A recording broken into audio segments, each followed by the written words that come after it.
Salut les amis, salut tout le monde et bienvenue une fois de plus sur votre chaîne d'information préférée, la tempête de l'info. Aujourd'hui, on se capte pour une nouvelle note d'information du côté du Bénin où nous avons la situation qui est toujours très critique dans le pays, notamment depuis l'attaque terroriste qui a coûté la vie à près de 30 soldats béninois. Jusqu'à présent, les résolutions ne semblent pas encore avoir été prises et plusieurs tensions ne cessent de monter en puissance au sein de l'armée, notamment l'armée béninoise. Pour ceux qui ont suivi nos notes d'informations précédentes, vous avez certainement entendu parler de ces généraux béninois qui ont levé le ton et ont décidé de prendre les choses en main en décidant de vouloir faire alliance avec les États du Sahel pour concréer ces groupes armés ennemis qui, depuis des décennies aujourd'hui, ne cessent de troubler la quiétude des populations dans la sous-région. Longtemps considéré comme un véritable havre de paix, le Bénin jusque-là était à l'abri de toutes ces attaques terroristes, mais tout récemment,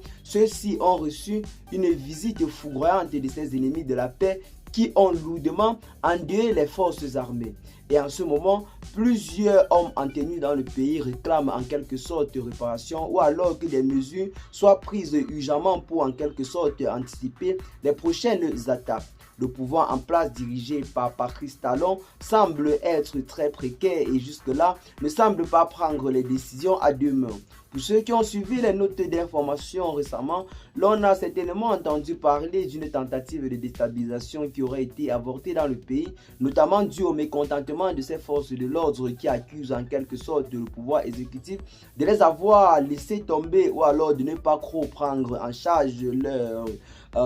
situation. Pour ceux qui ne le savent pas, en ce jour du côté du Bénin, une manifestation a été organisée par les populations civiles qui réclament le départ immédiat et sans condition de tous les militaires français présents sur le territoire. Même si jusqu'à présent, le gouvernement reste silencieux face à ceci, les militaires français ont été chassés dans plusieurs pays du côté de l'Afrique de l'Ouest et le Bénin ne semble pas vouloir rester en quelque sorte à l'abri de cette mode qui en ce moment est véritablement en train de changer l'histoire de plusieurs pays ouest-africains. Donc les populations ont décidé d'envahir les rues en ce jour de 25 janvier 2025 pour en quelque sorte réclamer ce départ imminent et sans condition des soldats français. Donc la situation dans le pays reste toujours très tendue et les élections présidentielles sont prévues pour se tenir d'ici 2026 et des candidats se sont déjà déclarés tels que Kémi Séba qui en ce moment du côté du panafricanisme et de la souveraineté africaine occupe une place de choix, chose qui constitue